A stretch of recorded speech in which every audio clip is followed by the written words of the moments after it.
Daqui a 2 minutinhos nós vamos começar, viu, nossa aula. Esperar todo mundo chegar. Bom dia, Eugênia.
Bom dia. Vamos começar nossa aula. Eu gostaria de começar. Bom dia, Andréia. Eu gostaria de deixa eu falar logo. Minha voz está ótima, maravilhosa, mas eu tive um probleminha que eu fiquei 3 dias sem falar, mesmo sem voz. E aí eu fiquei bem pianinho, sem falar muito para dar aula de vocês. Em algum momento minha voz vai falhar, mas aí vocês me ajudam, tá? Na leitura, e eu vou falando, vou precisar contar com a ajuda de vocês. Vamos fazer uma breve retrospectiva, né, da nossa primeira aula, só para a gente lembrar que foram os conceitos, né, os princípios básicos da economia. A gente falou do conceito do termo de economia, em que falamos também o que é importante, quais são as 3 questões principais que a economia tenta resolver, que é o que produzir, como produzir, para quem produzir. Falamos do conceito básico da microeconomia e da macroeconomia. Classificamos os bens, né, em econômicos, em bens materiais, imateriais, de consumo, capital, para vocês irem lembrando, porque toda etapa da apostila, uma está vinculada à outra. Falamos dos fatores de produção utilizados dentro da empresa,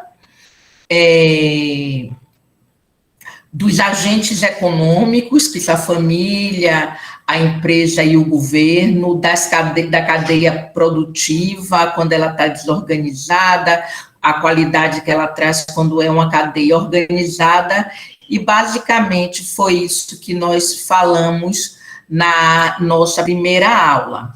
Hoje a gente vai ter um tema muito mais amplo. Nós vamos estar tentando, dentro do processo mesmo, falar o máximo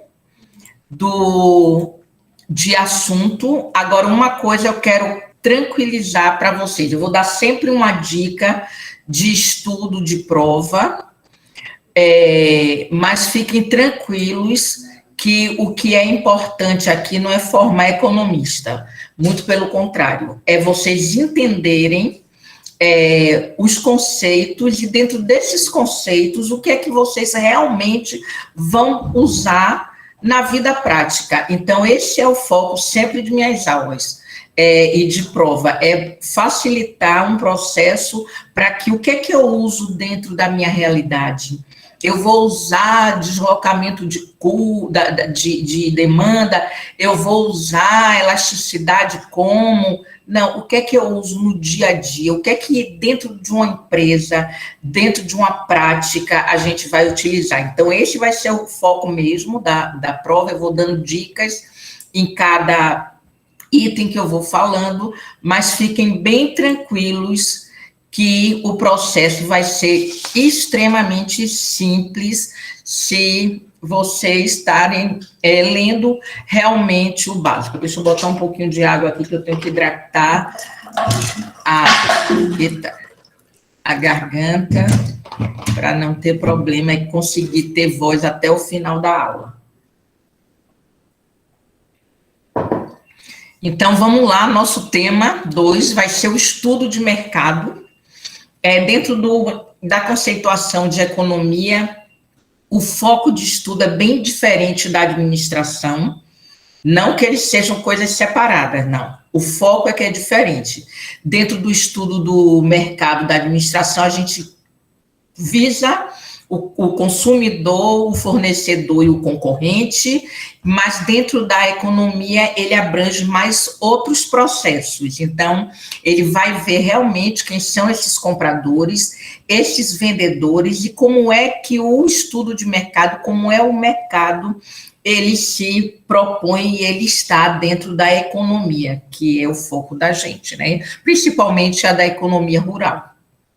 Então, dentro desse mercado, existe duas formas da gente analisar. A gente vai analisar quando a economia está boa, está bacana, a gente vai dizer que ela é um mercado em expansão, o produto, né, que a gente oferece. E dentro do mercado em contração, é quando realmente é o quê? Um encolhimento desse mercado. Então, tanto a produção e na comercialização dos bens e serviços na economia, que é voltado para esse estudo de mercado. Quando a produção e a comercialização está boa, a gente diz que é esse mercado de expansão. Quando não, a gente diz que o mercado ele está em contração, ou seja, ele está encolhendo, ele está diminuindo.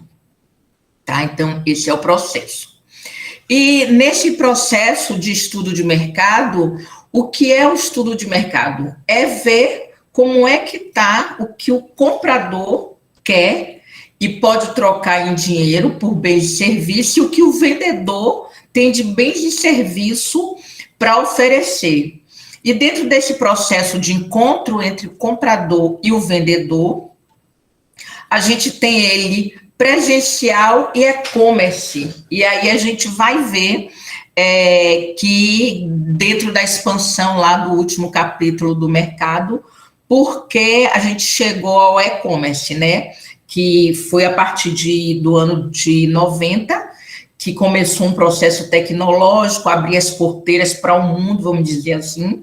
E aí hoje a gente não tem só o comércio presencial, mas a gente tem um comércio que a gente pode fazer através da internet, venda, compra, tudo, e isso traz um ganho muito grande para o mercado, né? Ganha em agilidade. Imagine antes a gente comprar um negócio, fazer um pedido para depois ele chegar, e hoje a tecnologia, através do e-commerce, ele faz em um clique, a gente está comprando, está botando cartão de crédito, está negociando e vê o prazo, escolhe a forma de chegar com rapidez, se quer pagar um pouquinho mais caro, se não quer, e aí a gente vai estar nesse processo, fazendo essa compra e venda do mercado através tanto presencial como e-commerce.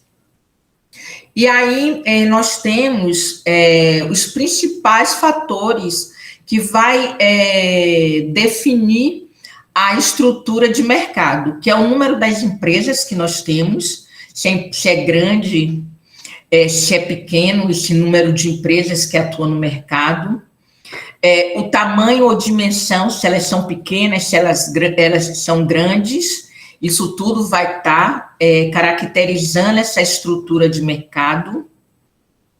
A extensão de interdependência entre a firma, ou seja, dentro do mercado, uma depende da outra para colocar seu preço ou não, como é essa interdependência entre os concorrentes.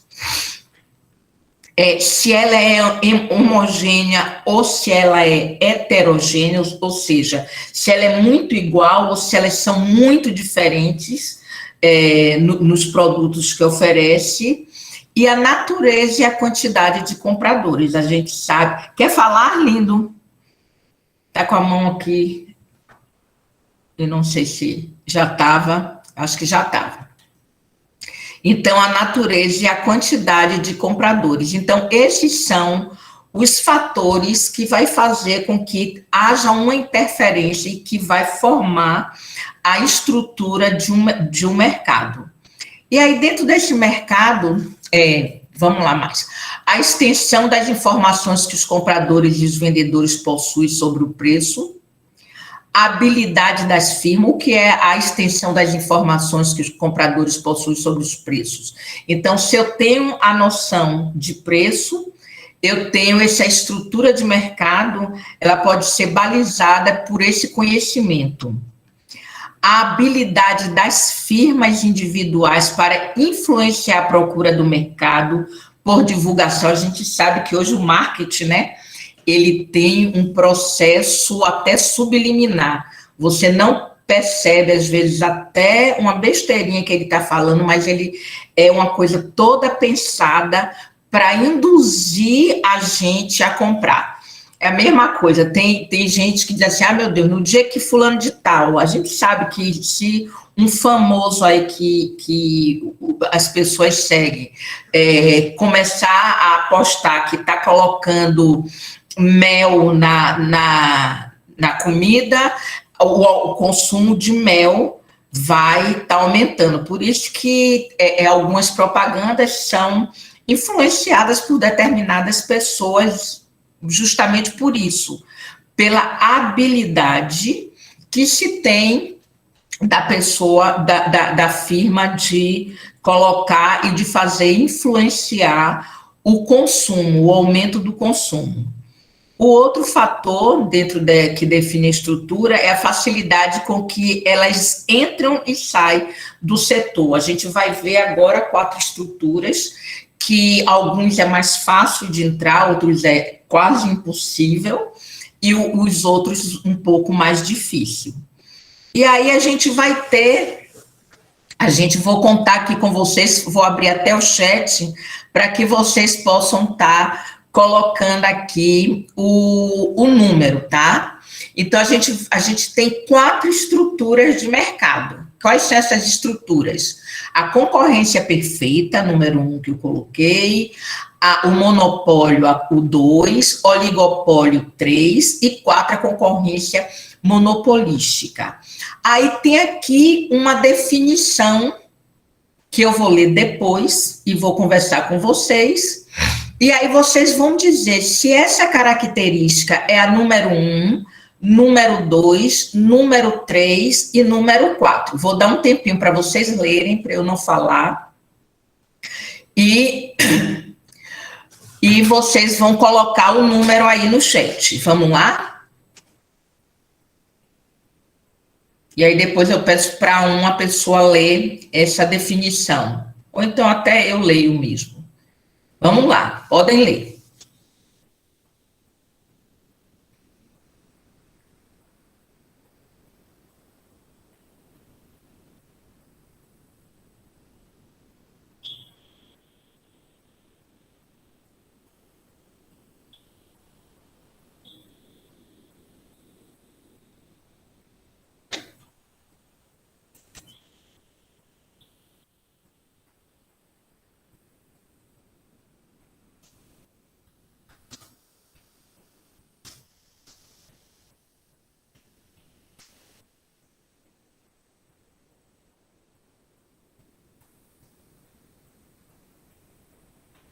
E aí, dentro dessa caracterização, André já colocou aqui 2, quem mais?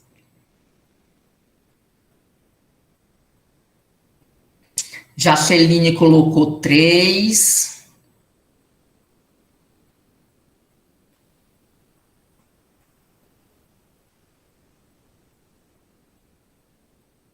Bruna colocou 2.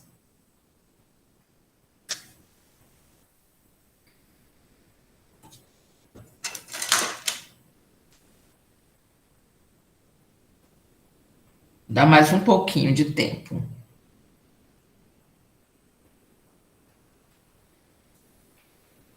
Elane.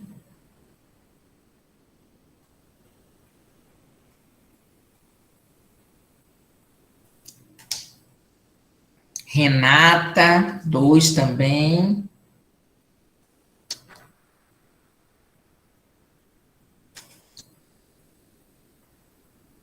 Vou ler aqui. Caracterizado pela presença de apenas uma empresa no mercado. Somente uma empresa vende, não existindo produtos dos concorrentes. E a entrada de outras empresas nesse mercado é extremamente difícil, às vezes até proibitiva, tá? Então, tá certo, vamos lá ver qual é o número. Número 2, exatamente o número 2. É o caso da Coelba, da Petrobras, aqui a empresa de água, aqui em Juazeiro se chama SAAI, em Salvador se chama Embasa, então também, né, aqui só tem ela e ela mesmo, então é um monopólio. É somente uma empresa que vende, que tem esse serviço para ofertar aos consumidores. Então, esse é o monopólio que é ofertado só por uma empresa. O próximo, caracterizado com a estrutura de mercado em que poucas empresas detêm o controle da maior parcela de mercado.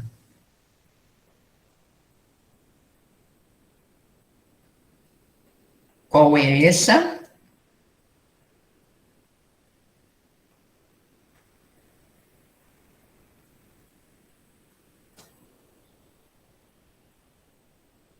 Três. Renata colocou, André colocou 3. Quem mais?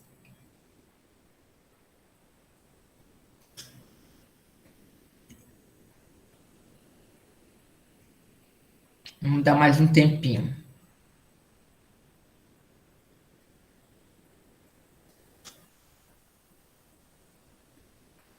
Vamos lá.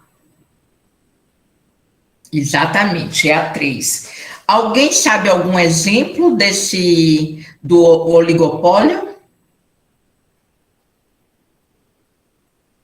Vou dar um. Operadoras, tá? Operadoras de telefonia celular. Poucas empresas têm o controle, né, da maioria da parcela, que é a TIM, a Oi. Então, às vezes, até.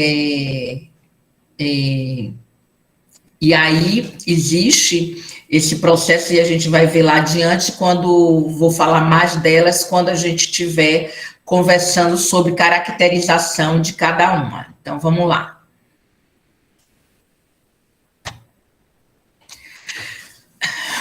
Vamos à próxima, caracterizado por não prever qualquer tipo de coordenação entre as empresas que atuam nesse mercado. Esse tipo de mercado inclui um elevado número de empresas, de modo que elas não possuem poder de mercado e sejam incapazes de exercer alguma influência sobre o preço do bem ou serviço comercializado. Qual é o tipo? Quem gostaria? Quem vai começar a colocar? Ó, já colocou aqui, foi 4, 1.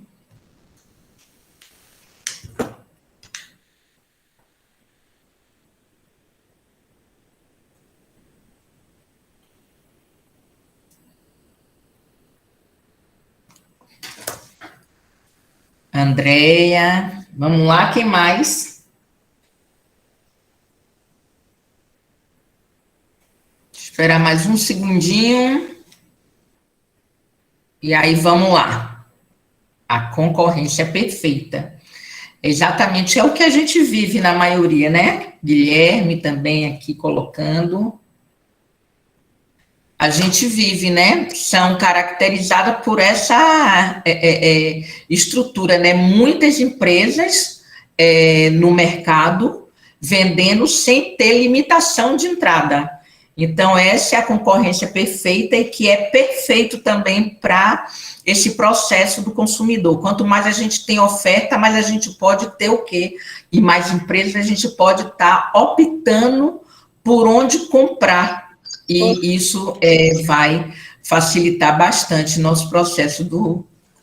E o outro que também é semelhante, só ficou a concorrência monopolística, é semelhante ao mercado de concorrência perfeita em dois aspectos. Primeiro, existem muitas empresas atuantes no mercado e segundo, a entrada de novas empresas não é limitada. Porém, ela tem algumas diferenciações que a gente vai ver lá na frente. E essas limitações é que, não é nem limitação, desculpe, não é o nome, é que, vamos falar do Google, o Google e a indústria farmacêutica.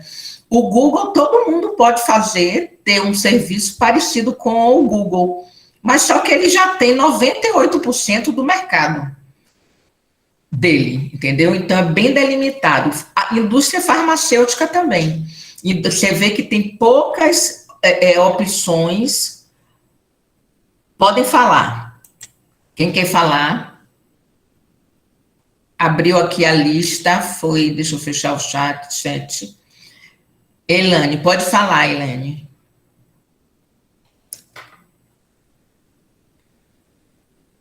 Eu acho que foi sem querer. Ah, tá. Então, tudo bem. Então, o Google, nada, imagine. Então, o Google, indústria farmacêutica, sempre eles têm o quê? Um processo bem maior. E dentro de cada uma, a gente tem algumas especificidades, que são as características do mercado de cada um. Então, no monopólio, que a gente citou o exemplo, né, que eu citei o exemplo do SAI, da Coelba, da Petrobras, então, tranquilo. Rita me avisou até, viu? Fique tranquila. Então, dentro desse processo do monopólio, existem alguns aspectos interessantes, que é unicidade. O que é que isso, como a gente já falou, que é característica dela? Existe apenas um único vendedor para todo mundo. Esse produto é insubstituível e não existe outra pessoa.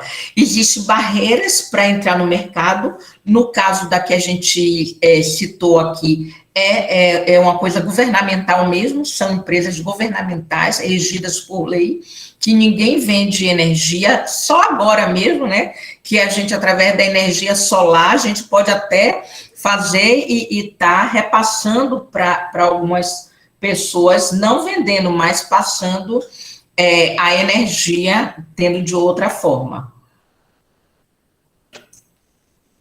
Mas somente essas barreiras, ela não deixa ninguém entrar. O fluxo de informação é bem restrito, então a empresa não divulga informações sobre o seu mercado. Deixa eu ler aqui o que foi que Guilherme falou. Só que, mesmo assim, o vínculo com a distribuição... Exatamente, Guilherme.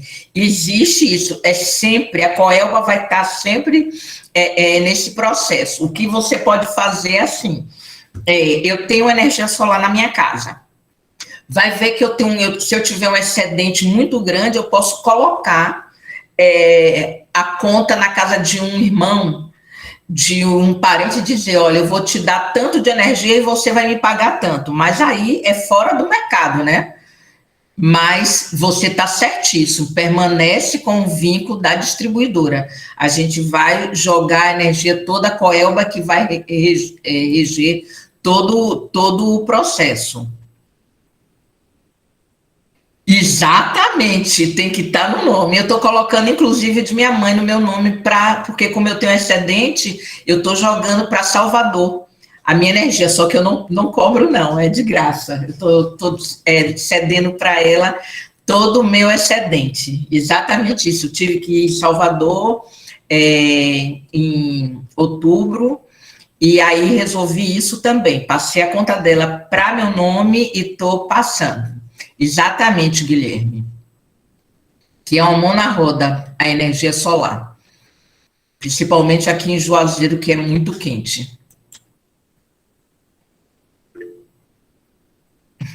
Conhece, né, Guilherme? Muito quente. Eu vivo com ar-condicionado, ajuda bastante. Eu estou pagando hoje menos de financiamento do que de energia elétrica. Chegava a pagar R$ 800. Se fosse hoje com bandeira vermelha, estava difícil. Vamos para a concorrência perfeita. Atomização, número de agente. Então, o que é a concorrência perfeita? Muitos vendedores, só para relembrar, muitos vendedores, né, com entrada fácil de mercado. Então, dentro desse processo, a gente tem essa característica que os agentes vendedores é grande o suficiente para que nenhum deles possua a capacidade de interferir no preço. Então, quando são poucos, né, a interferência existe aquele processo da dependência, mas na concorrência perfeita, não. Então, eles não vão interferir. Homogeneidade, os bens, eles são bem homogêneos, por isso que consegue não ter essa interferência. Vamos dar aqui um exemplo, um iogurte. Então, o iogurte é iogurte, né? Alface é alface, tomate é tomate. Então, não há, dentro dessa concorrência perfeita na venda, só quando tem aqueles fatores que vão interferir, né, no processo do tomate, que vai ser o processo da safra, que não deu bem, e outras coisas. Então, dentro desse processo, essas principais características da concorrência é a mobilidade também. A mobilidade é livre, não existe qualquer acordo entre os que participam, então você pode entrar e sair independente. Permeabilidade, que é isso, né? Não existe barreira para entrada e saída. Preço limite, nenhum vendedor pode praticar preço acima do estabelecido do mercado, porque senão fica fora do mercado. Passei um a mais, peraí. E transparência. O mercado é absolutamente transparente. Todo mundo vê, todo mundo sabe o fluxo. Quando sobe o preço é porque há algum problema e todo mundo fica sabendo. Quando há também uma queda, porque vão falar que a safra foi boa, então há um processo, às vezes, de diminuição do preço, porque tem muita mercadoria, então ele também tem um processo de transparência. Eu repeti aqui o monopólio, já falei, oligopólio agora. Quais são as principais características do oligopólio? O oligopólio, só para relembrar, deixa eu ver aqui, alguém abriu aqui.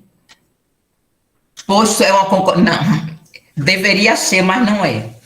Ele não é uma concorrência perfeita, porque ele tem, você vai ver aqui, até no oligopólio, ele tem algumas características diferentes, e ele não pode, o preço, às vezes, ele sofre uma diferenciação, e ele tem normas para você utilizar. Então, não é todo mundo que pode abrir um posto de gasolina sem ter regido por normas. Qual é a diferença do processo da concorrência perfeita?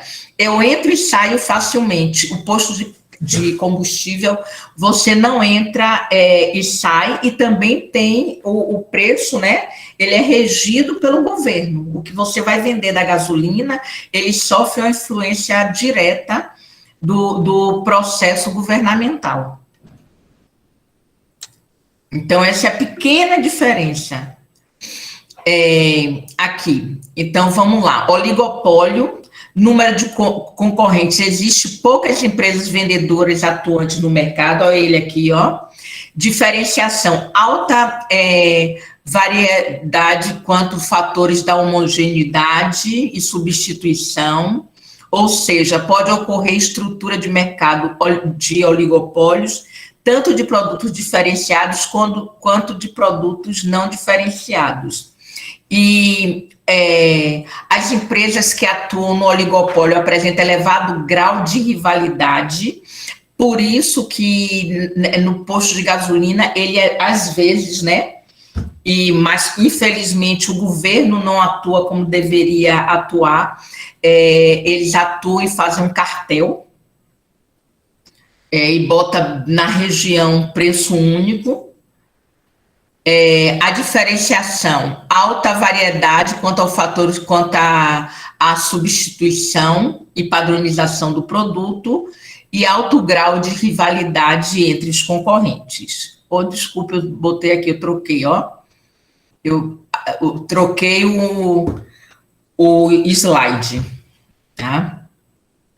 E a concorrência monopolística, que é aquela, né, que atua no mercado, a empresa possui uma marca diferenciada, como eu falei, do Google e a indústria farmacêutica, ela é quase parecida com um processo de concorrência perfeita, mas não, ele tem algumas diferenças. Alta variedade quanto aos fatores de homogeneidade e alto grau de rivalidade, geralmente elas possuem o quê? Porque ela tem um processo de diferenciação dentro desse mercado. Então, dentro só para fechar essa parte o tipo de estrutura de mercado, a gente tem a concorrência perfeita, o monopólio, o oligopólio e a concorrência monopolística.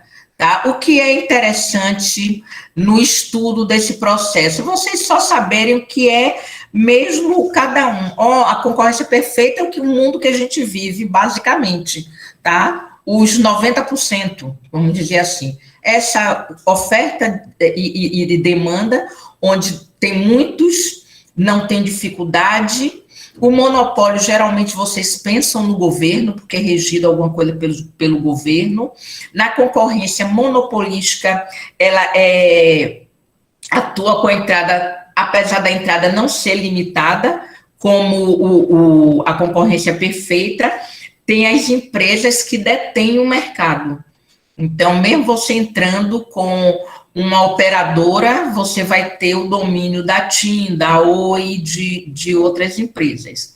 E no oligopólio, poucas empresas detêm o controle da maioria de parcelas. Desculpe, a TIM a Vivo também, que às vezes ela se confunde. E aí a gente vem falar, hoje a gente tem 4 assuntos para conversar. Deixa eu botar um pouquinho aqui, deixa eu hidratar aqui. 4 assuntos para hidratar. Desculpe, para conversar. E aí a gente vem para a teoria do consumidor, tá? A gente vai falar de demanda, de oferta, equilíbrio de mercado, excesso e escassez de mercado dentro da teoria do consumidor. Então, a gente já viu, né, dentro do mercado, o que é que vai fazer o mercado, é o vendedor e o comprador, como é que esse mercado ele se comporta, qual é o tipo, né, do mercado, que a gente acabou de ver, esses 4 tipos de mercado, que aprofunda mais do que a administração. E dentro disso tem a teoria do consumidor, onde a gente vai estudar um pouco da demanda, como é que essa demanda ela pode interferir no processo de mercado. Então, a demanda, ou também chamado procura, né? Como é que a gente vai procurar? é a quantidade do bem que os consumidores desejam e estão dispostos a adquirir. E isso daqui, ó, é muito importante esses dois fatores. Determinado preço em um determinado período. Então, hoje eu quero consumir X dentro desse período por um preço X. Então, se dentro desse processo o preço ele está elevado, então, claro que o preço está elevado, então isso vai fazer com que haja uma influência desses fatores. A demanda do mercado para um determinado bem e serviço, ele é obtida dos somatórios dessas demandas individuais. Então, quanto mais gente, então, se tem muita gente que compra alface, então isso vai somar, né? Então vai estar aquecido o mercado de alface, de soja, no caso daí de Luiz Eduardo Magalhães. Então, é o somatório da demanda individual, no caso daí, é até internacional, né? Aí vai ser abranger mais a macroeconomia do que a microeconomia. Em uma determinada região e um determinado período de tempo. Por que a região também é importante? Tem uma coisa que eu estava até conversando. A gente vê no Nordeste como a gente consome coentro. E a gente vê no Sul como consomem salsa. E há, inclusive, não só preferência, eu mesmo, se você perguntar o que é que você não come, eu vou dizer salsa, mas eu adoro coentro. Se você perguntar no Sul sobre coentro, muita gente não vai gostar também. Então, isso daqui, a região também. Não adianta eu chegar e querer produzir muito coentro em determinada região, ou muita salsa que não vai estar trazendo resultado. Essa demanda e procura do consumidor, ela vai sofrer com o processo da região, o lugar que você está. Podem perguntar algumas coisas no chat, viu? Podem contribuir. Os principais fatores de influência do processo aqui da demanda e da procura, tá? Então, o preço do bem ou serviço. A gente sabe se o preço do bem ou serviço, ele está caro, ele vai sofrer total influência, né? E lá na frente eu trouxe o exemplo mesmo que tem na apostila, do exemplo que dá do frango. Então, hoje em dia, vou tirar por mim, eu estou comendo mais frutos do mar do que carne. Porque frutos do mar eu trago de Salvador mais barato do que era muito mais caro, mais barato do que o preço da carne.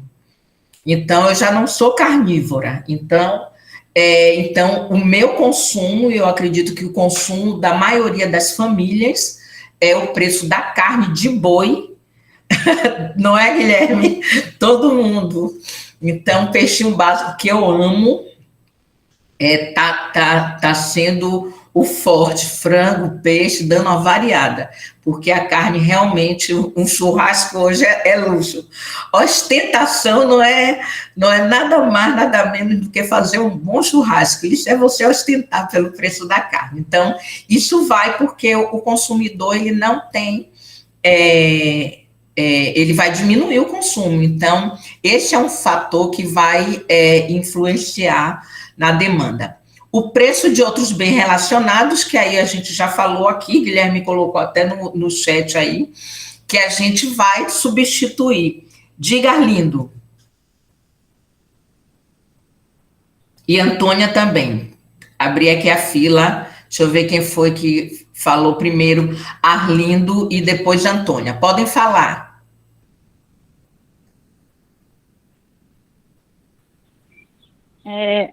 Assim, professora, que na parte de demanda, assim, quando um produto sobe muito, as pessoas deixam de comprar, então, nesse espaço aí, com a diminuição da compra, vai haver um equilíbrio também, né? Às vezes,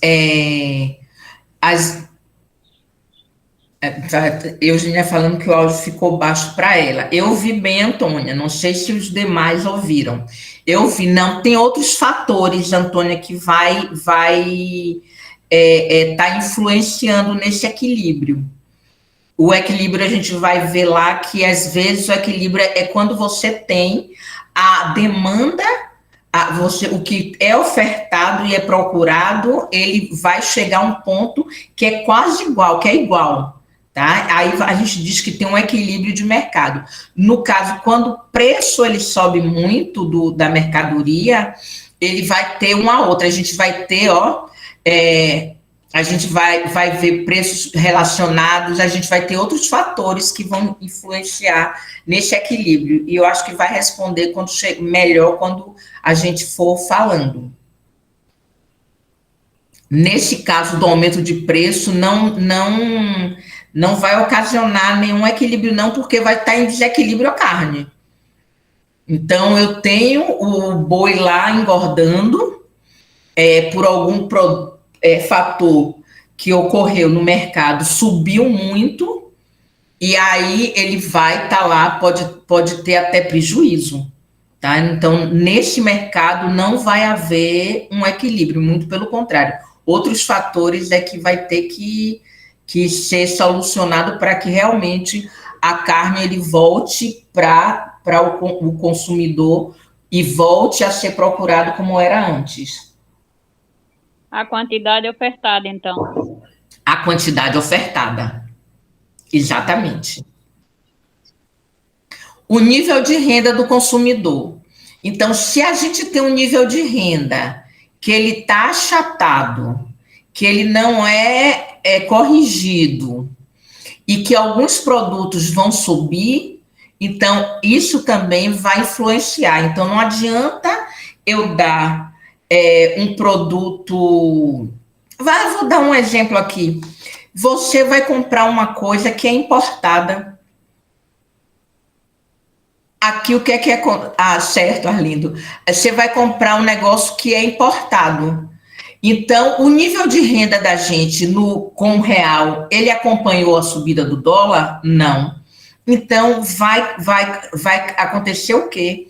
Vai cair a compra de importados.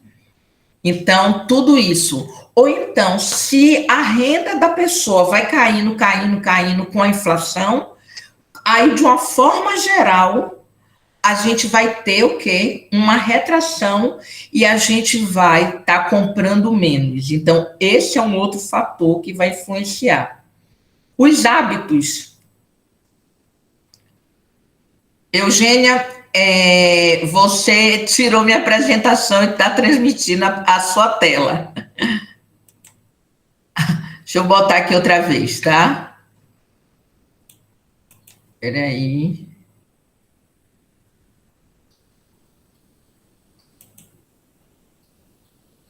Deixa eu parar de compartilhar e compartilhar outra vez.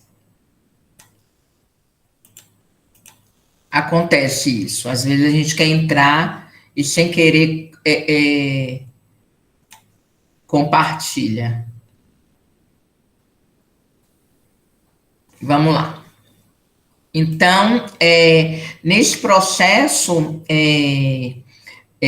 tem também a preferência, que foi o exemplo que eu dei da salsa e do coentro. Provavelmente, coentro é muito vendido no Nordeste, provavelmente salsa é muito vendida no Sul. Tá? Então, o hábito também vai fazer. O que é que está acontecendo? Hoje, cada dia, as pessoas procuram mais o quê? Produtos orgânicos, para comprar. Então, isso foi uma tendência de mercado, porque o hábito e a preferência do consumidor está mudando.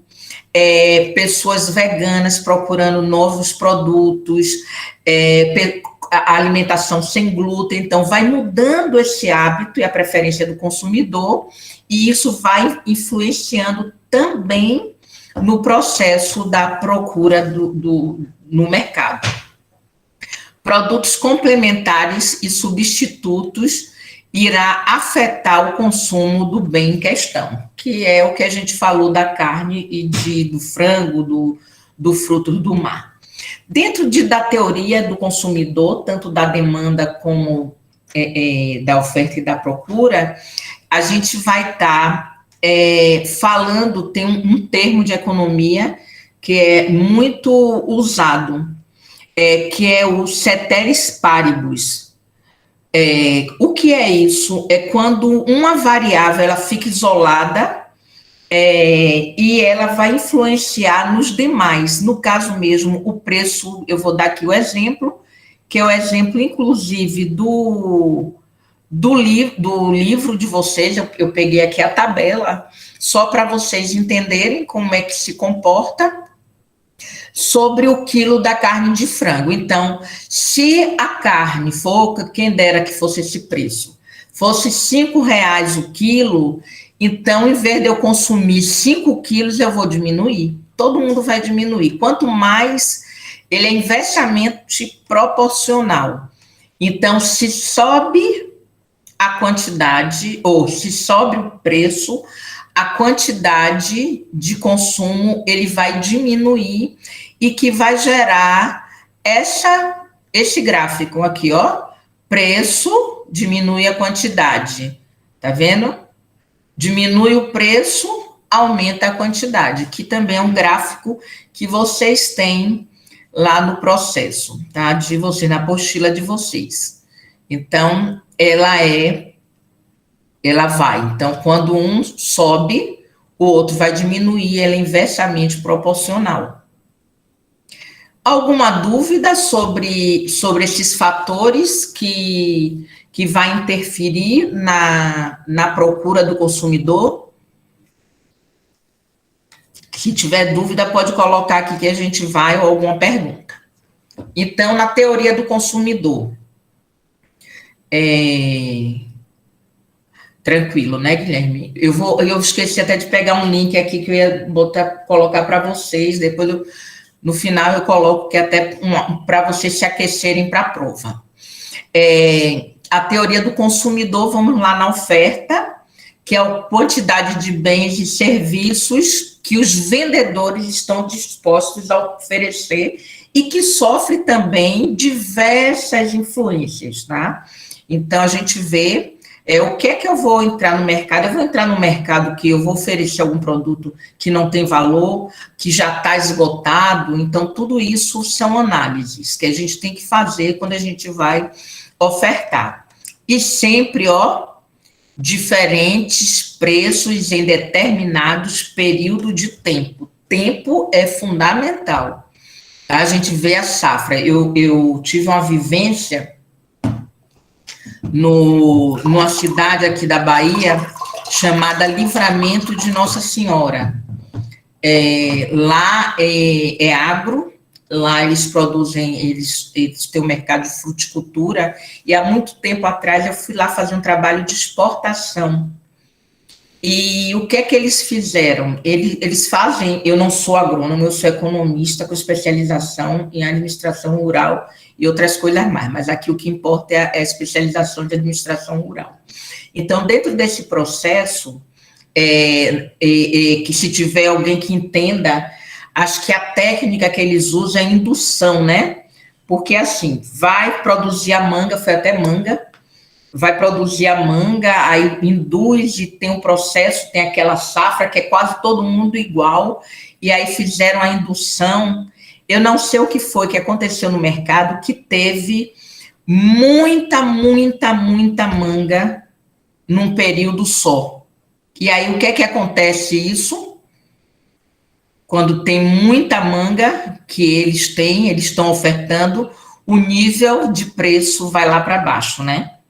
Então, porque você tem muito processo e era para exportação demais, Eugênia.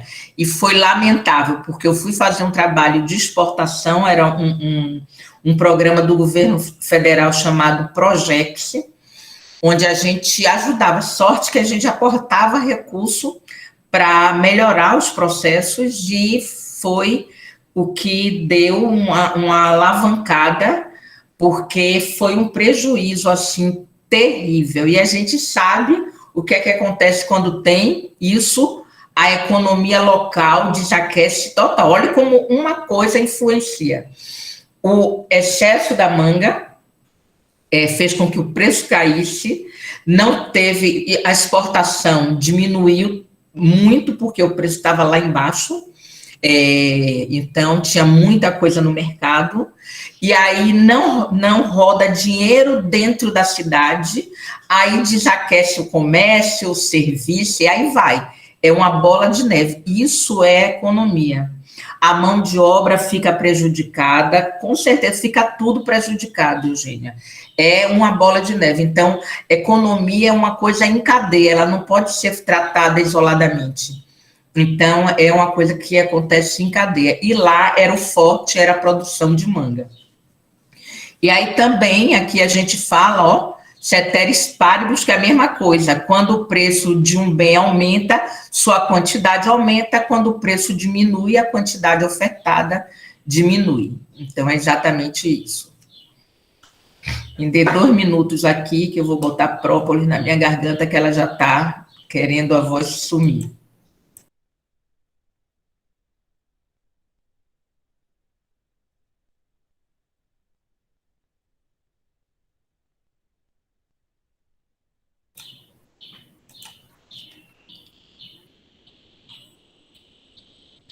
Pronto. Opa. Então, na lei da oferta, com tudo que mais mantido constante, quando o preço de um bem aumenta, sua quantidade ofertada aumenta, né? Sua quantidade ofertada aumenta, porque se o preço está grande, eu quero colocar no mercado o produto, né?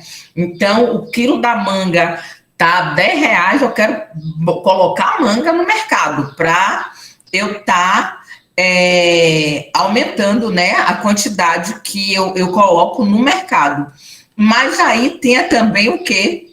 A parte da procura, que a gente vê como aquele fator desse preço aumentado, ele vai interferir. Então, eu quero colocar, eu estou disposto a vender mais quilos. Então, ele funciona, aumentou o preço, o produtor ele vai querer colocar mais quilos no mercado.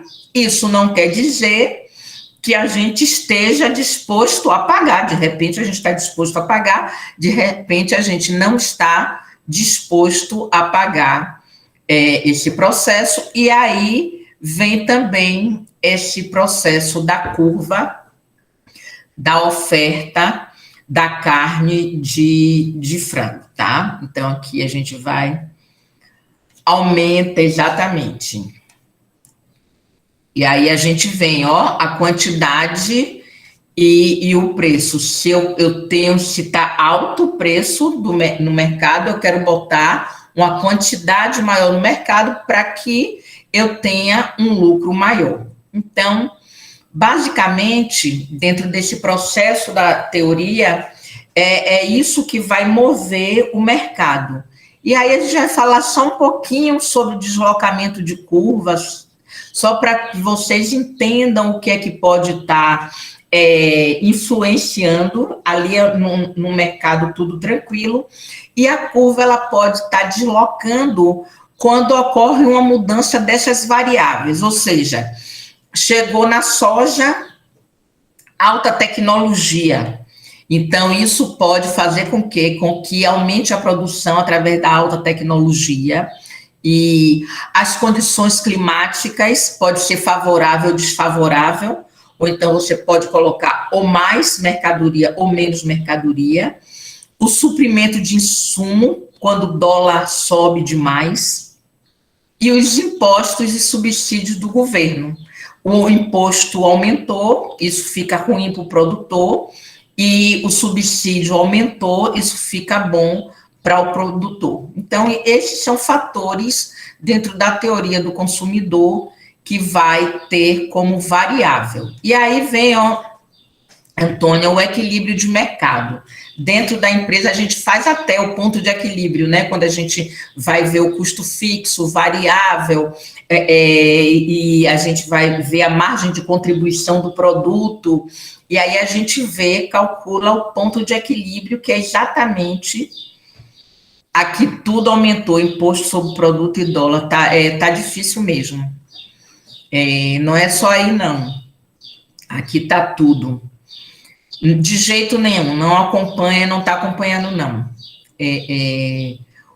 O processo está bem parado, não está tendo reajuste salarial e está tendo muito. Exato, Eugênia. É por isso que está em crise, porque a oferta não está acompanhando, a gente não tem.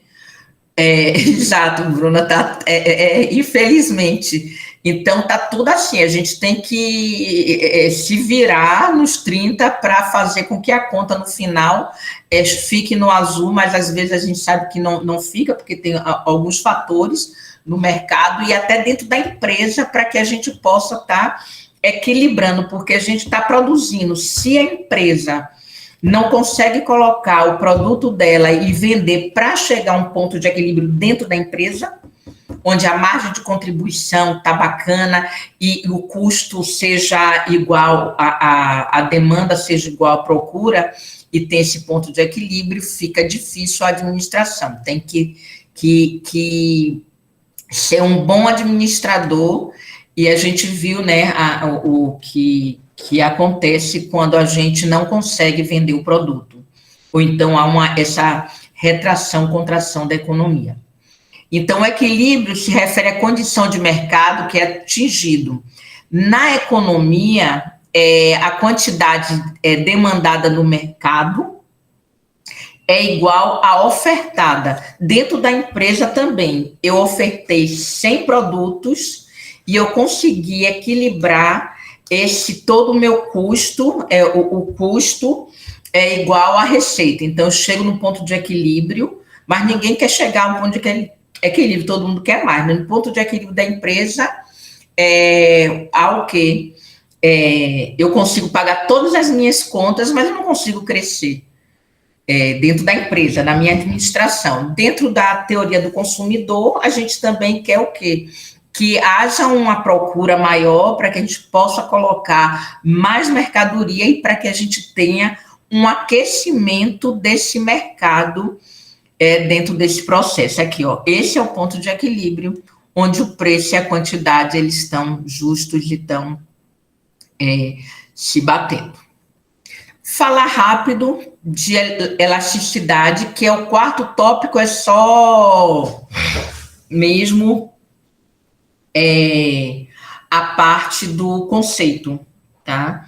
Eu achei até bacana, antes na economia rural, quando eu estava dando aula aqui em Juazeiro, vinha uma parte mais elaborada da elasticidade, e como economista eu via como era desnecessário para o aprendizado de vocês, tá? Então, nesse processo da elasticidade, a gente vai só estar trabalhando mesmo a definição, tá? É só definição, é bem pequenininho para que a gente vá para outro. Então, deixa eu ver aqui, elasticidade. Alguém gostaria de ler para mim?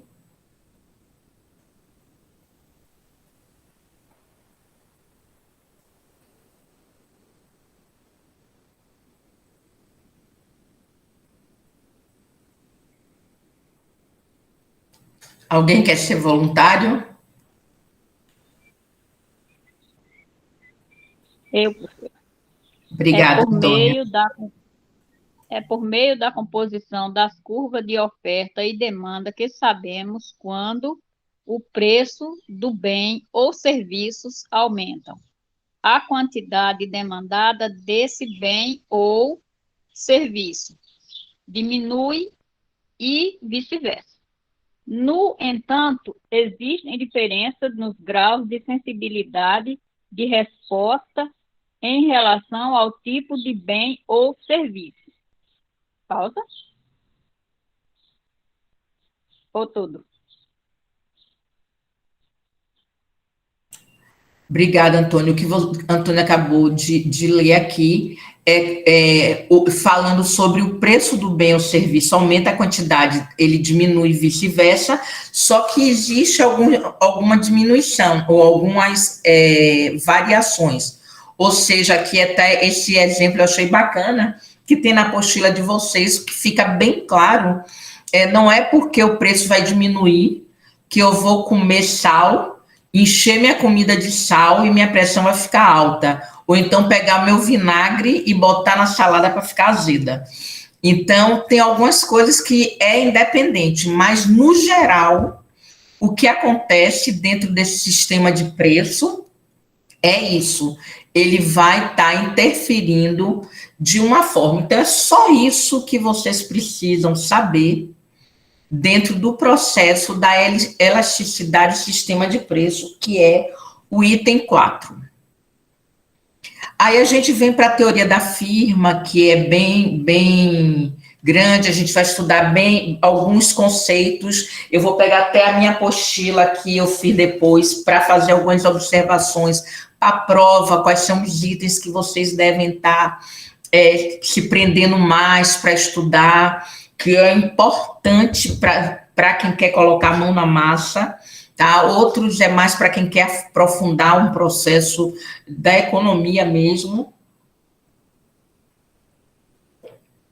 Mas a gente vai estar voltado para um processo prático, o que é que realmente importa para mim e que eu vou aplicar no meu dia a dia quando eu for para fazer algum trabalho no processo de uma empresa. Então, a gente vai estar aqui, a gente vai estar aqui falando dos conceitos básicos de receita, custo, lucro, lucro marginal, custo médio marginal, custo total, fixo e variável, que é muito importante. Às vezes, uma confusão muito grande sobre o que é um custo fixo e o que é um custo variável, o comportamento, custo a longo prazo, e principalmente aqui, ó, esses conceitos aqui, ó, custo, receita, custo e lucro, custo total fixo e variável. Esses itens são os mais importantes para o dia a dia do processo. Então, vamos lá. A gente vai fazer, deixa eu pegar aqui logo, deixa eu pegar aqui vamos fazer um exercício. Esse é o ambiente rural que a gente tem dentro de qualquer empresa e da interferência. A gente tem um ambiente interno, que é o ambiente da empresa, que a gente vê aqui, ó, os objetivos, funções, recursos, que assim funciona a empresa rural, e o ambiente externo, aquele que a empresa vai sofrer também um processo de, vamos dizer assim, fugiu a palavra, vai sofrer uma interferência total. Então, a pandemia mesmo é um exemplo, assim, que a gente viveu de ambiente externo, né? Ele se tornou uma grande ameaça nesse processo para o ambiente interno da empresa. Então, a gente vai fazer agora uma atividade onde vocês vão colocar, a gente viu até, tem nesse processo, e a gente viu lá na frente, nossa primeira aula, vocês vão colocar aqui, ó, a Constituição, eu vou colocar aqui no chat, 2 links, o grupo A e o grupo B.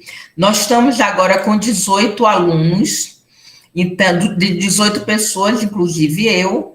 Então, de Andréia, vamos colocar aqui, 1, 2, 3, 4, 5, 6, 7, 8, 9. De Andréia até Jacilene vai ser grupo 1.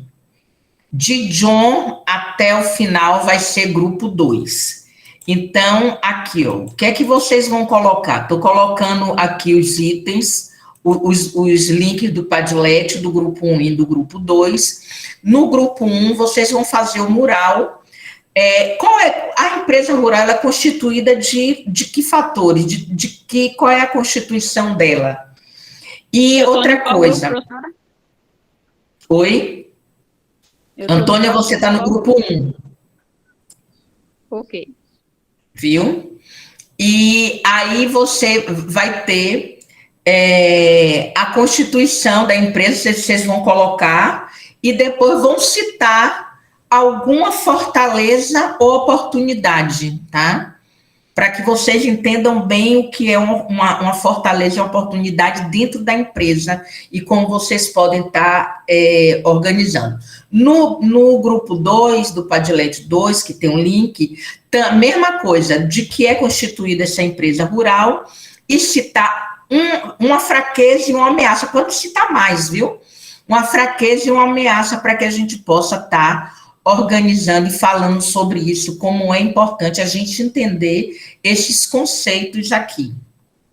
Então, estou aguardando aí vocês, eu vou tirar aqui, vou deixar a apresentação, vou estar abrindo aqui para mim. Perdi o link aí, professora. O link está aqui no chat, deixa eu enviar outra vez. Ok. Aqui, ó, grupo 1 e grupo 2. Professor, eu estou com dúvida. Como assim a constituição da empresa rural? Em que sentido? Ah, tá. Ela é constituída de 3 fatores, que a gente viu até no primeiro item e tem agora. Quais são os fatores que constituem? Ela é formada de quê? 3 fatores que vão constituir essa empresa rural. E que a gente viu até no primeiro, no primeiro assunto. Oi?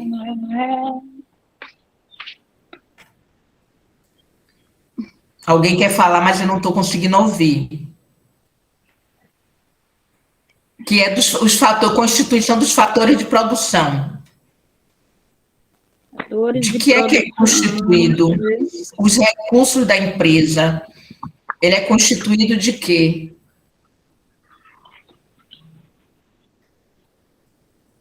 Constituição empresarial. Constituição empresarial. Seria a matéria e o trabalho? É isso? Exatamente. Isso mesmo.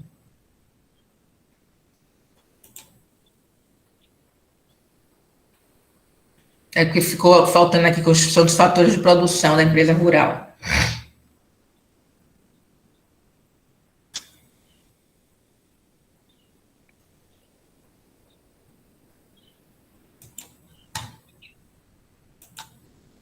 Meu Deus, onde é que está isso? Deixa aqui, daqui a pouco eu tiro. Economia, risco de empresa, bens econômicos, instituição da empresa rural. Empresa rural, empresas, governo, agentes, unidade produtiva, cadeias do agronegócio,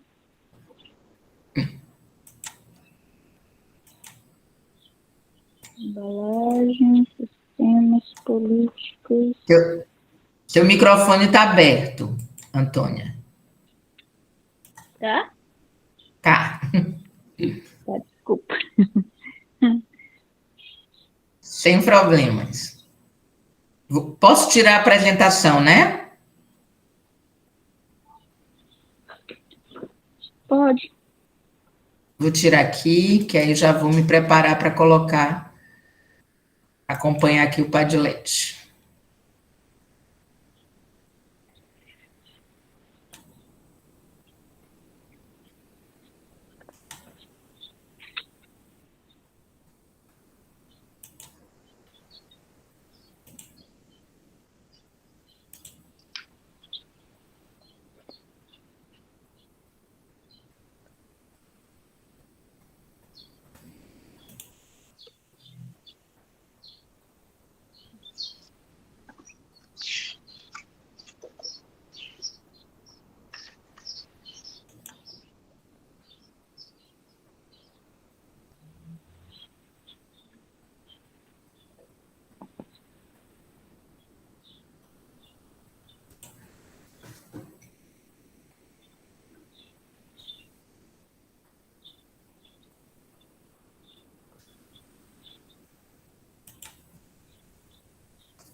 Deixa eu printar aqui nossa...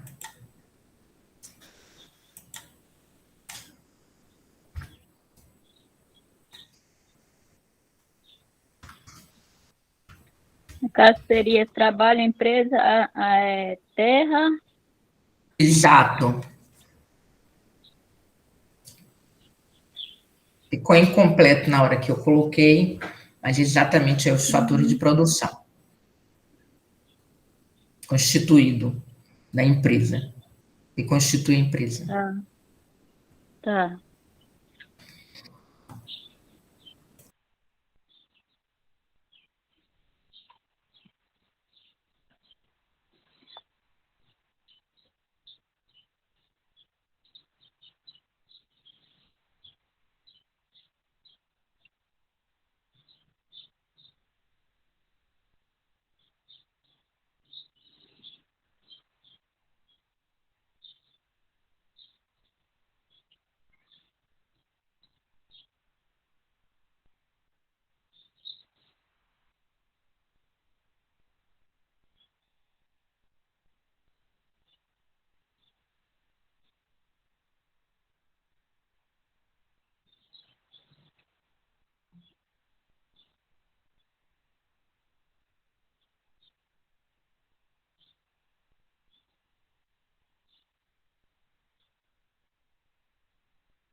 No grupo 1 já temos participação.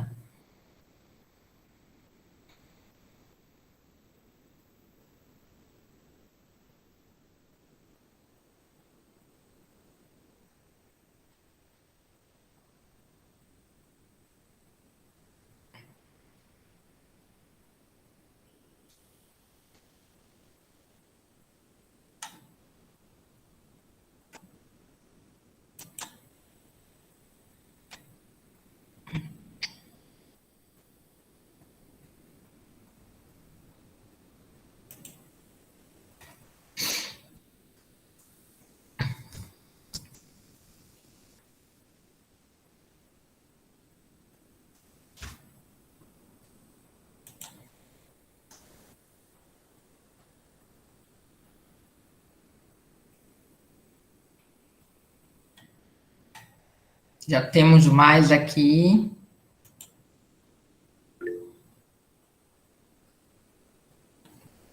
Beleza, Eugênio, eu já li.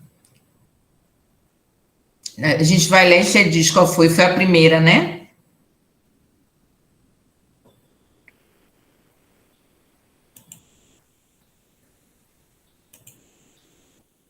Não estou vendo ninguém digitar nada na segunda.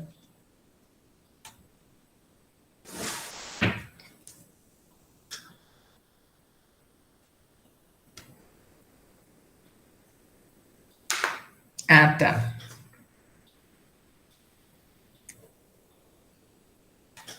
Mas tanto faz, se misturou não tem problema, tá? O grupo 2, como eu falei, vai de John até Rita, ou até Renata.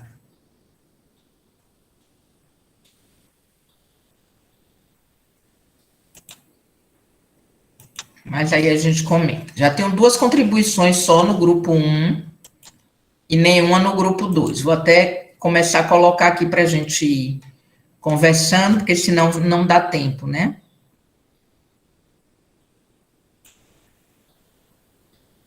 Mas vou esperar a contribuição. Faltou só... Depois eu vou fazer um teste com vocês Não é teste de prova, não. É um teste aqui de uma ferramenta aqui que eu não quis utilizar, porque como a sala não é minha, aí a sala é do Senai, eu não sei se ia dar certo ou não. Quando eu faço na minha, dá certo, mas às vezes tem um bloqueio, e aí eu vou tentar para saber, para, quem sabe, de uma próxima oportunidade, eu já fico sabendo. Então, vamos lá. Vou colocar a guia aqui, tá? Do grupo 1. Estão conseguindo ver? Me sinalizem aí que eu perco o contato com vocês.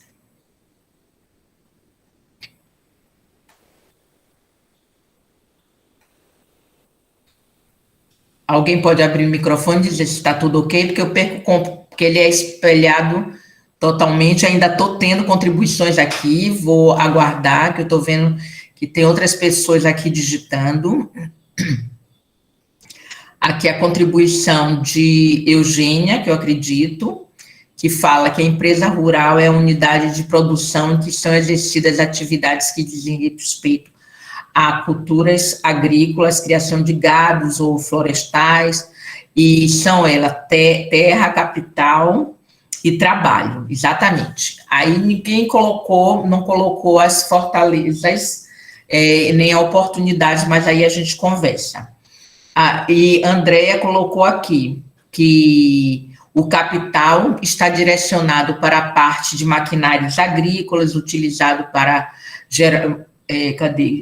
para gerar e transportar a produção, a terra, o recurso utilizado para plantar, no seu desenvolvimento máximo, exato, que a gente sabe que tem algumas restrições de tamanho, né, que vai influenciar tipo, e o trabalho que é direcionado às pessoas que trabalham para alcançar a produção. Minha voz já começou a falhar. Estou esperando mais. Aqui. Vou esperar a última pessoa colocar e vou fechar aqui. Vou parar a apresentação. E vou colocar.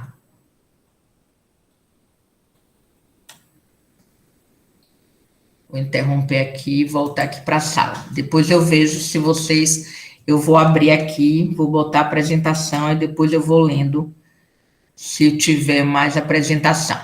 Deixa eu compartilhar aqui o slide para a gente ir conversando.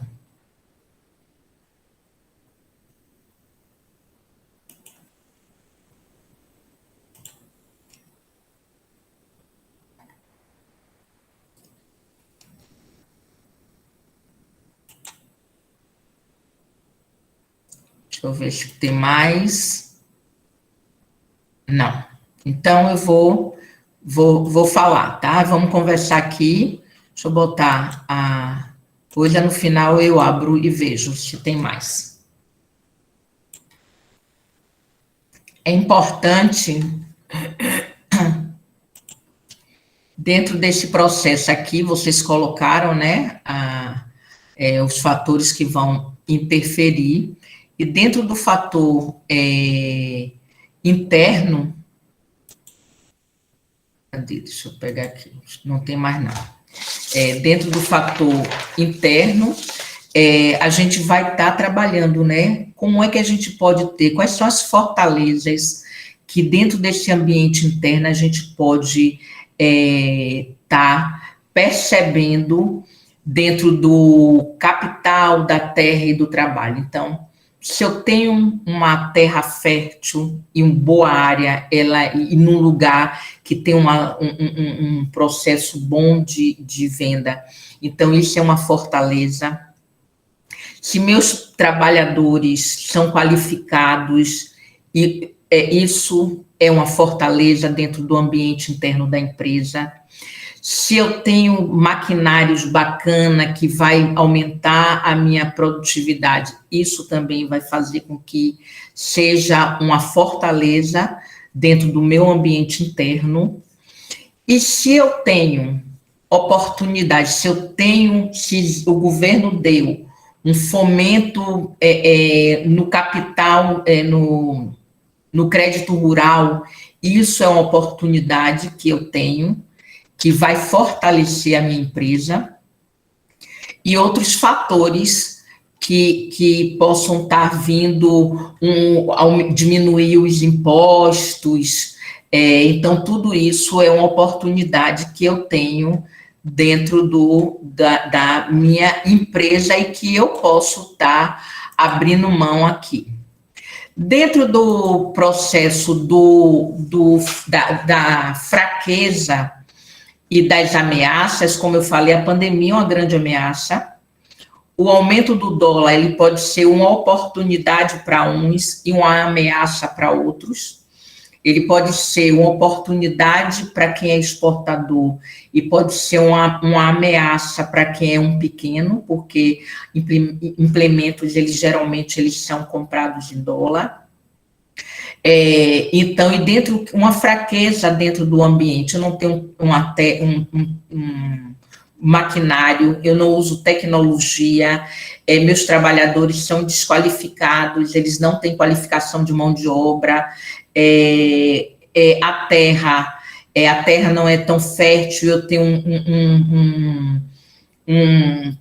uma pequena quantidade de terra para produzir, que isso a gente sabe que pode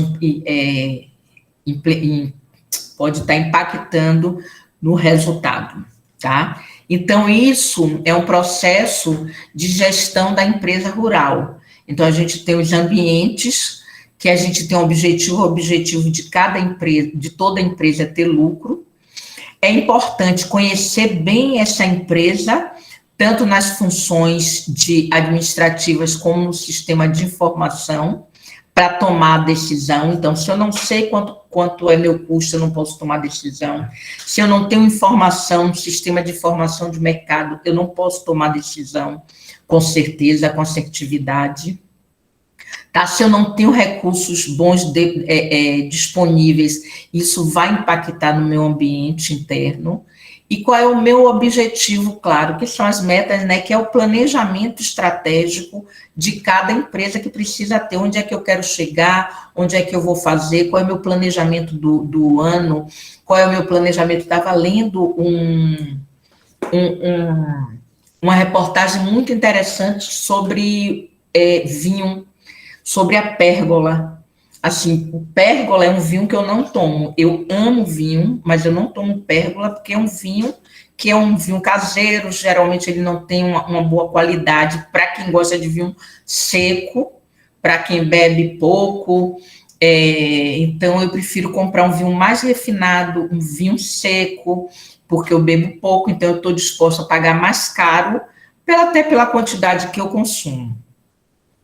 A pérgola é um vinho mais popular, um dos que mais vendem, porque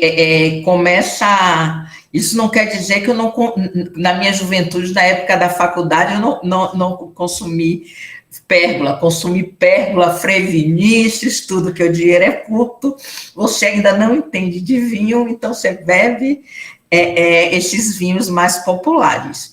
Então, ele está fazendo um planejamento estratégico de tudo, da plantação até a fábrica, que ele vai começar agora a abrir a loja própria. Há 10 anos que ele vem nesse processo, para você ver o que é um planejamento estruturado dentro de uma empresa, para agora fabricar vinhos finos e ter uma loja própria chamada Pérgola, tá? Eu achei muito bacana, e aí mostra como é um estudo de caso novo que a gente pode estar trabalhando, muito bacana, e faz despertar que a pessoa, quando vinhos muito bons e com preços justos, são daqui,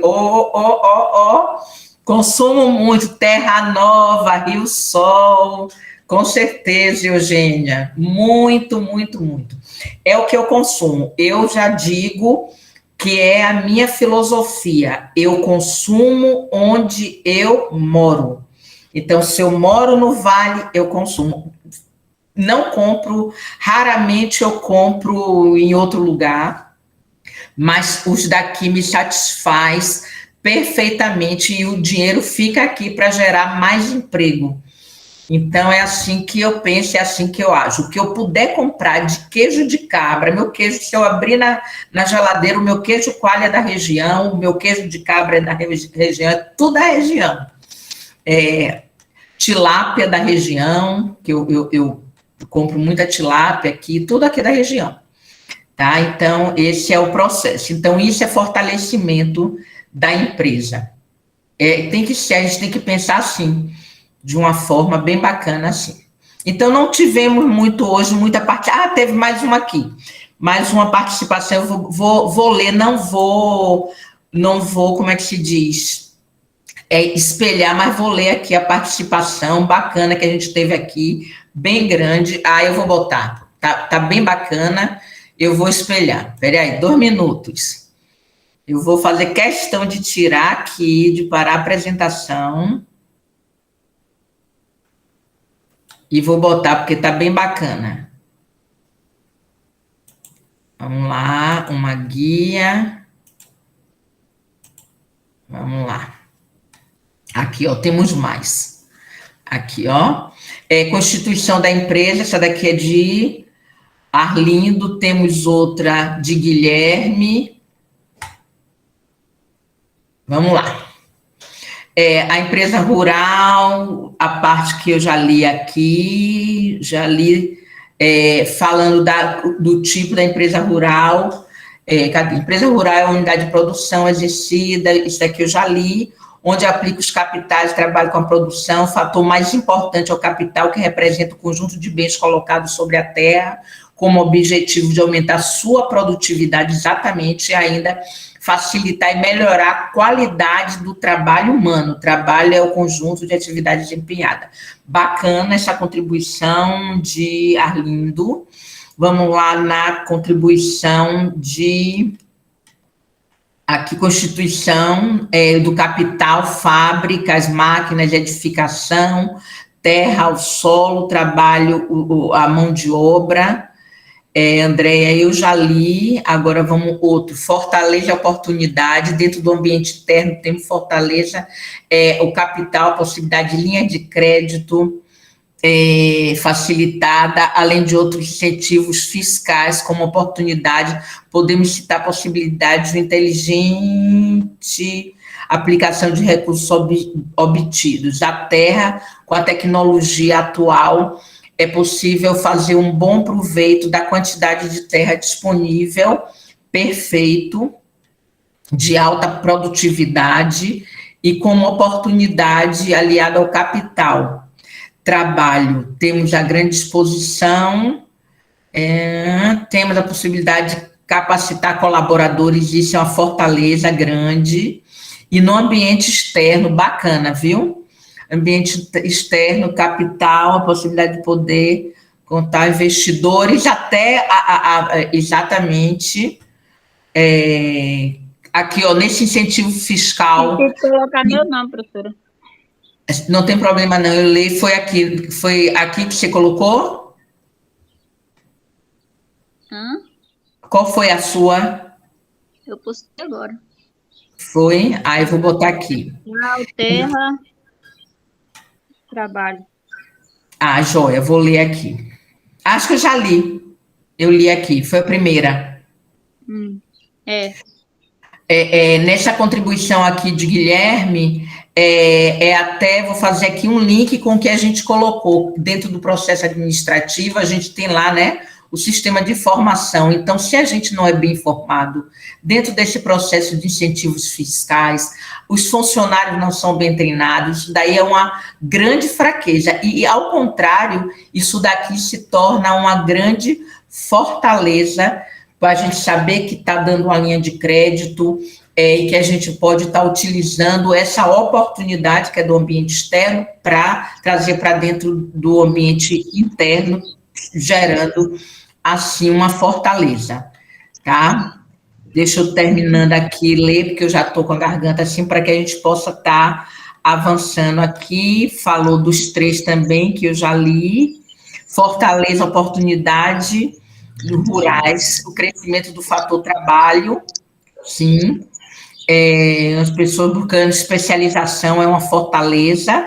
E aí, se o mercado está ofertando curso gratuito, aí é uma oportunidade, como o Senar oferece. O Senar dá uma oportunidade para que a empresa se fortaleça com sua mão de obra qualificada.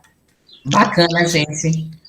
Vou parar aqui para voltar para a gente dar uma aceleradinha aqui e voltar para a apresentação. Bacana.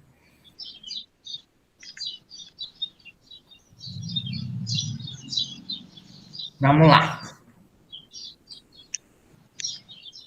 Deixa eu colocar agora a apresentação.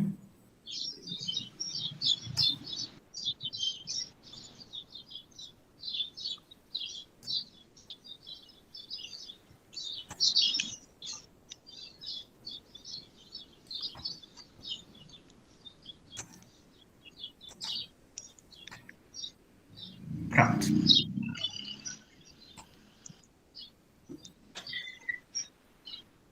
Antônia, seu microfone está aberto. Você tem passarinhos, né? Eu acordo Não, todo. Então, não? não, É do microfone?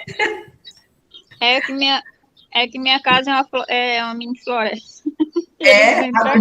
A minha não é. E eu acordo com esse som, que é uma maravilha todo dia, porque eu tenho um jardim, aí vem um monte de passarinho, vem beija-flor, vem coisa, e é uma maravilha.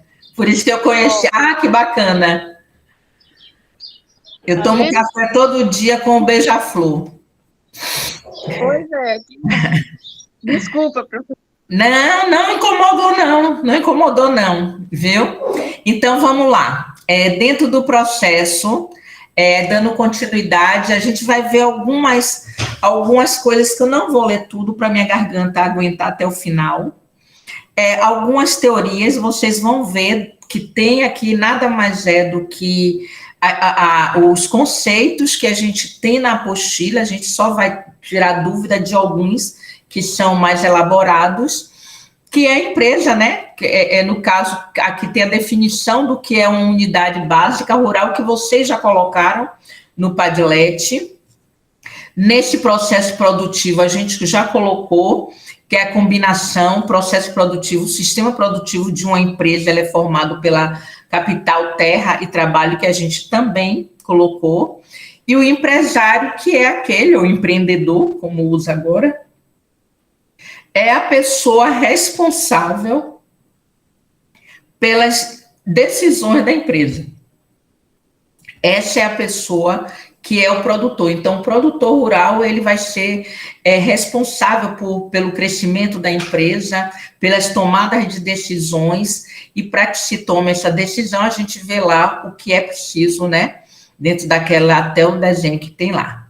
E aí a gente vem falar de curto prazo, de longo prazo, são conceitos, né, que a gente vai estar trazendo aqui. O período de tempo, curto prazo, que a gente vai estar variando, que os insumos produtivos permanecem fixos na quantidade e não podem variar. A longo prazo, a quantidade de todos os insumos produtivos pode variar. E aí vem uma diferenciação. Eu não vou ler tudo, não, porque senão, gente, eu não vou conseguir chegar até o final. Me dê só um minuto aqui.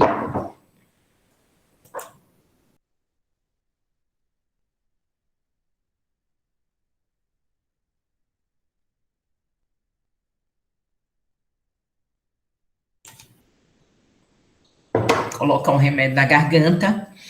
E aí, o custo fixo e o custo variável, tá? Isso daqui, ó. O custo fixo, eu acredito que vocês não vão ter dificuldade nenhuma e que muitos de vocês já entendem esse conceito. Eu dou sempre um exemplo que eu acho que é o mais fácil de entender, não é do meio rural, mas é fácil de entender o que é que separa o custo fixo o que difere o custo fixo do custo variável. Então, às vezes a pessoa diz assim, minha luz vem todo mês ali para eu pagar, então ele é um custo fixo. Minha luz cada dia vem num preço, então ela é um custo variável. Não, toda análise do custo fixo e do variável vai depender do setor que você esteja. Assim, se é um setor que a energia não faz parte do processo de produção, ela vai ser um custo fixo, realmente, ela não vai interferir. Aí eu vou produzir no escuro ou no claro, com energia ou sem energia.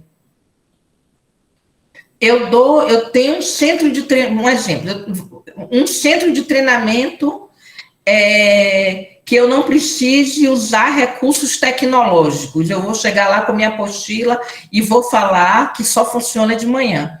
A energia não vai favorecer em nada.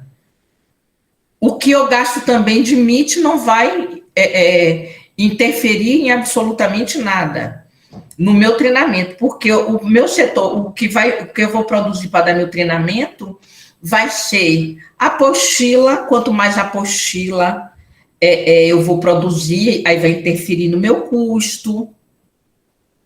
Quanto mais alunos eu tiver, mais eu vou ter que ter essa apostila, então isso vai fazer com que meu custo seja variado. E não a energia elétrica, porque o retroprojetor ele vai estar ali para uma pessoa ou para 10 pessoas. A mesma coisa em outros setores. Então, quando a gente pensa, a primeira coisa que a gente bota na cabeça é assim: isso faz parte da minha produção? Se não faz, então não é. A mesma coisa é água. A água não, exatamente, Guilherme, no caso, não influencia a energia, vira uma despesa. Perfeito, Guilherme. É exatamente isso, que não é, no caso, assim, um salão de beleza. Ninguém consegue fazer um serviço num salão de beleza se não tiver nem água, nem energia. Na maioria das vezes, você vai lavar cabelo, você vai pintar o cabelo, tem que lavar, você vai escovar, tem que ter energia. Pode falar, Andréa. Então, se a gente utilizar na parte agrícola, a gente pode dizer que uma fazenda que utiliza pivô, porque precisa da energia, se torna um custo variável. Exatamente, porque o pivô, para ele funcionar, ele vai precisar de energia. E quanto é que você vai usar desse pivô? Então, tudo no custo você vai ver. A própria água. Eu vou molhar de mangueira, eu vou fazer um processo que economize água. A água também. Você não consegue plantar sem água. Então, quanto mais você plantar, mais água você vai utilizar. Então, ele vai ser um custo variável dentro da produção. Ficou claro para vocês? A gente só vai ver alguns conceitos mesmo, que são básicos, que a gente vai utilizar. Esse daqui vocês depois, tá? Depois vocês leem, eu vou ler os mais importantes para que vocês fiquem bem claros para a prova, tá? Custo prazo, custo variável, vamos lá. O custo marginal é o acréscimo do custo que verifica quando é produzida uma unidade adicional. Quando uma coisa é você produzir X, então, quando você vai produzir X mais Y, vai aumentar a produção, você vai ver quanto é que vai gastar. De repente, você produzir 51, sai caro, mas se você produzir 100, não sai tão caro. Dentro desse processo produtivo, aí você tem que fazer esse cálculo do custo marginal e a função de produção, que é a relação matemática que expressa toda a quantidade de insumos são necessários para a produção de uma unidade que está relacionada ao custo marginal. Ela pode ser entendida como a quantidade máxima do bem final que pode ser obtida. Então, é um processo que está ligado a quanto você gasta para produzir um bem, quanto você gasta para produzir o final. Mais de um bem. Então, dentro desse processo, a gente finaliza e vai agora fechar rapidamente para ver como é que a gente vai fazer o processo da ênfase em algumas coisas para o estudo da prova. Então, dentro da agora, que é o último assunto, que é o desenvolvimento rural no Brasil, nós temos a evolução do agronegócio. A evolução do agronegócio, ela se deu a partir da década de 90, que foi quando começou a abertura do mercado, que a gente diz que abriu a porteira para o mundo. Então, foi na década de 70 e começa a um processo de exportação, de fortalecimento, de compra de implemento, vinda de tecnologia. Então, tudo isso faz com que o agronegócio ele tome uma outra dimensão do que era. Isso está bem claro na apostila para vocês lerem. E aí, um assunto que eu acho muito interessante e que é hoje fundamental, eu botei aqui todos os conceitos, mas só vou falar, não vou nem ler, é o processo, o desenvolvimento agrícola e a sustentabilidade. E a gente vê aqui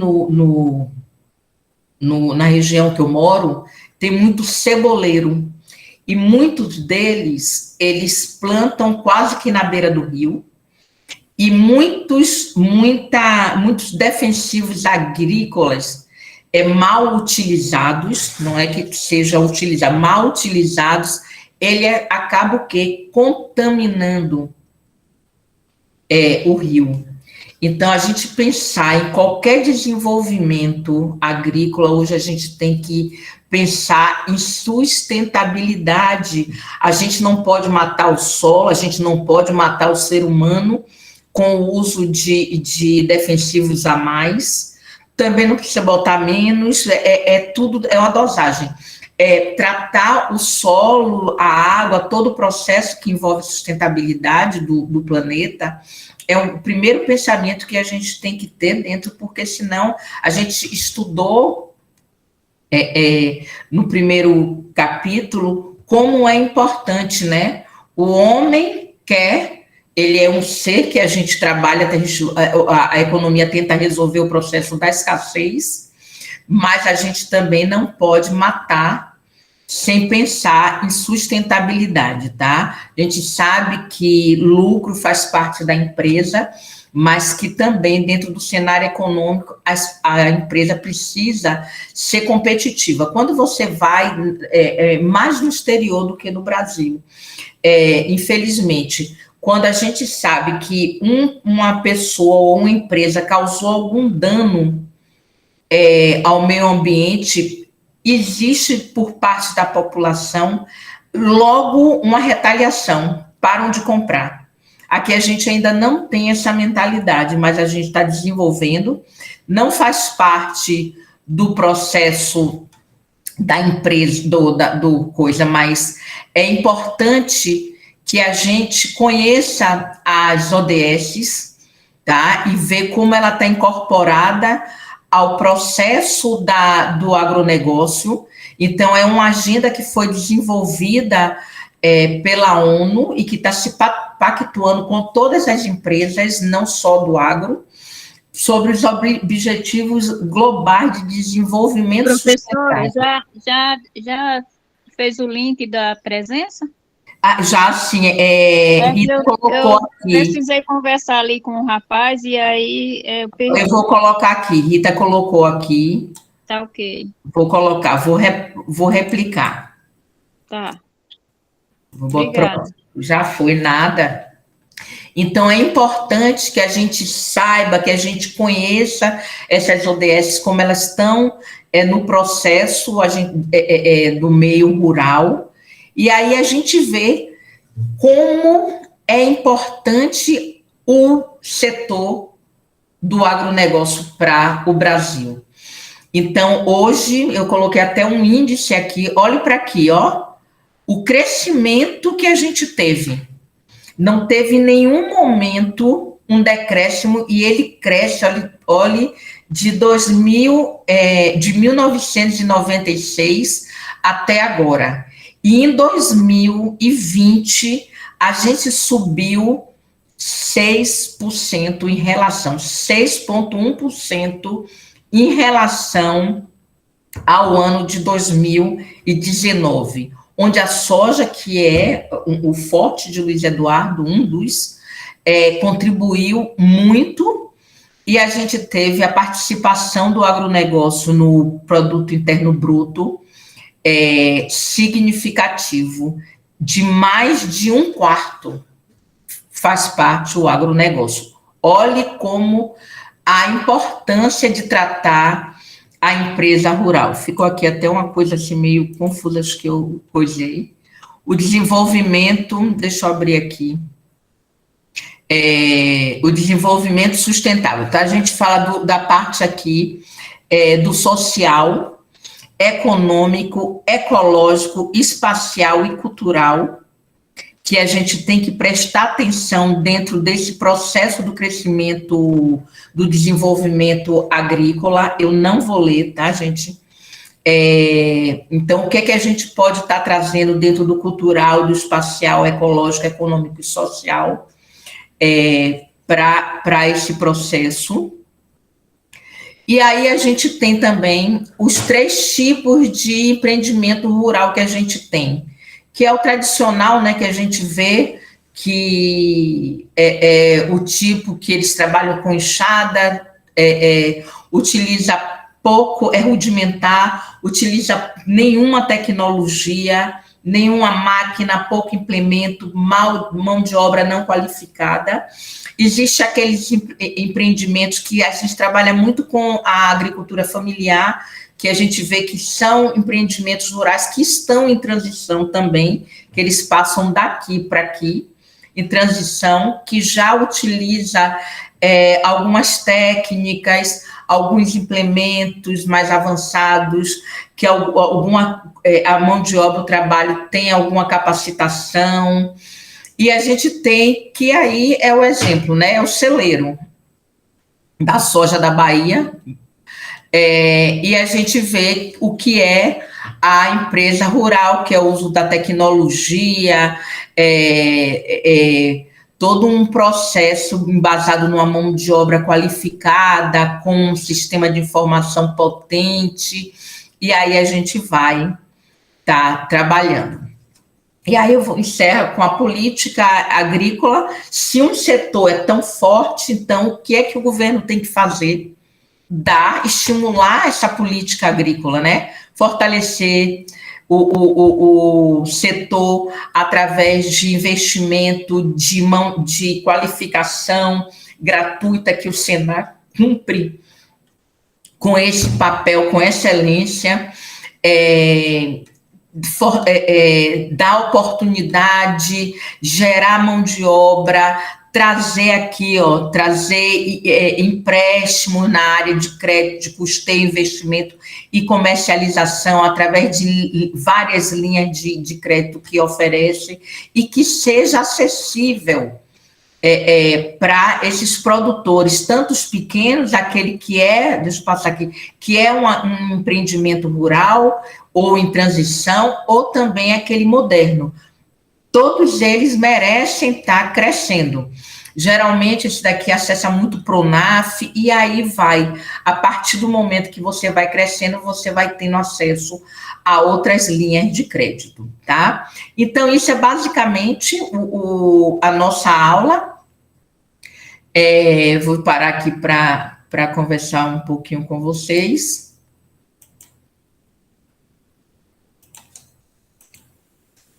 Que aqui, professora, aqui assim, o custeio para o pequeno produtor é muito pouco, quase inexistente. A gente está aqui batendo cabeça, como eu, mas deveria ter um olhar diferente para os pequenos também, que a gente também produz. Não só produz, como é o que muita coisa vai também para a mesa do brasileiro. Sim, pois é.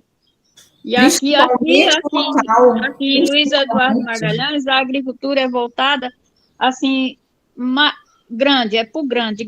Até se você vai comprar alguma coisa, assim, em uma loja, é uma dificuldade para você comprar um insumo, alguma coisa. É muita dificuldade para você comprar, porque você é pequeno. E que não deveria ser assim, porque até para um desenvolvimento local, porque os grandes vai tudo para exportação, né? A maioria para exportação. O que fica aí, o que vai para a mesa, vem do pequeno, não vem do grande. Então, o grande vai produzir, aqui, a Eugênia botou uma desvalorização da agricultura familiar do pequeno. Pois é, isso é política pública e incentivo. E aí é uma luta, né? Lutar é a organização do setor, das associações, das cooperativas, se houver, para que possa estar realmente desenvolvendo. Eu queria que vocês abrissem para eu tirar um print bacana, todo mundo sorrindo. Graças a Deus consegui chegar ao final conseguindo falar com vocês.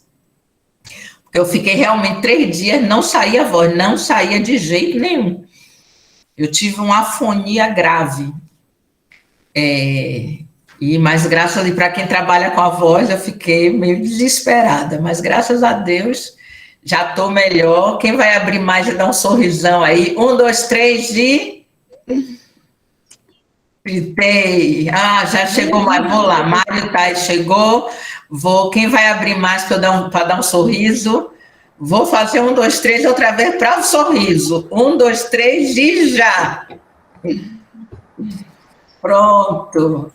Gengibre, professora. O print. Para a garganta é gengibre. Eu tô gengibre, própolis, mel, tudo que você pode imaginar. Mas vai dar certo. Vou fazer o tratamento com fono, com coisa, no próximo ano eu vou estar firme e forte, com a voz tinindo, para dar aula. Então, obrigada, gente, de coração. Nada complicado da apostila. Pense assim, eu estou estudando isso, é o que cai, que eu vou utilizar dentro de uma empresa. Isso daqui é importante. A prova vai ser bem acessível a todos, com o assunto que a gente bateu papo aqui, conversou. Não vai ter pegadinha, pode ficar tranquilo, que eu sou totalmente contra pegadinha. Eu acho que conhecimento é conhecimento. Pegadinha, a gente pode conhecer muito e às vezes escorregar nessa casca de banana, não costumo colocar, e vocês vão bombar na prova com conhecimento. O importante é adquirir conhecimento e não reprovar ou alguma coisa, tá? Então, prazer em estar aqui com vocês mais um sábado. Prazer, Rita. Obrigada. A voz deu no final mesmo, chegou na linha chegou na reta final. Cheguei no pódio. Ô, professora, obrigada, viu? Nada. Realmente gratificante, assim, a sua participação aqui com o nosso polo. A gente quer agradecer de coração e com todo esse esforço, apesar dessa voz aí, chegamos ao final. Chegamos ao final. Muito obrigada, viu, professora? Eu desejo melhoras e tudo de Obrigada. bom trabalho, sucesso na sua vida e muito obrigada em nome do cenário do sindicato aqui do Polo de Luiz Eduardo, tá ok? Nossa, tudo de bom, paz, saúde, felicidade, amor para vocês e a gente se encontra na correção. Ótimo, obrigada, professora. Tchau. Tchau para todo mundo.